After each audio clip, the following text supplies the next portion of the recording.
এই সময়ের মধ্যে সবচেয়ে বড় মূর্খ ছিল ডক্টর ইউনূস। এই ফাজিলটা ইসলামের বিরুদ্ধে সবগুলো রায় দিয়ে গেছে যে কয়দিন ছিল। জুলাই সনদের 12টা এটাই বাজিয়ে দিয়ে গেছে।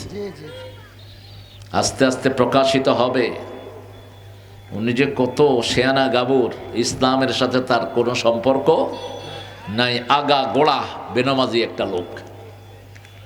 এক ওয়াক্ত নামাজও পড়তো না, নামাজ পড়া জানতো না।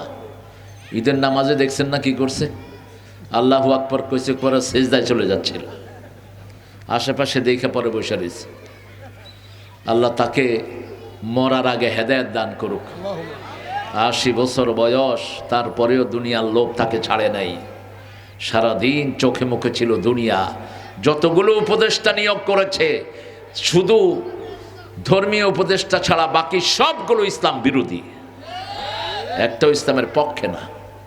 বাকি সবগুলো ছিল বেনামাজি এবং ইসলাম বিদ্বেষী।